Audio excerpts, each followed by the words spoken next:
Okay, is this normal? Look at both pressure gauges. The first one is showing full pressure for the tank, and then the regulator pressure at 90 pounds. I have a simple blowgun here, and if I trigger the blowgun, I get a burst of pressure. If I hold the blowgun open, everything drops, even the tank pressure.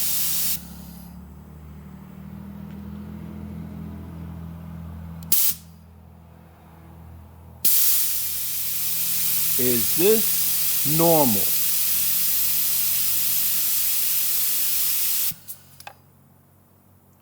I thought I remember being able to maintain the regulated pressure with a tool wide open.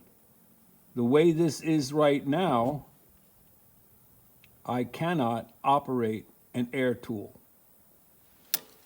I have replaced the check valve, I have replaced the manifold, new regulator, everything is working properly.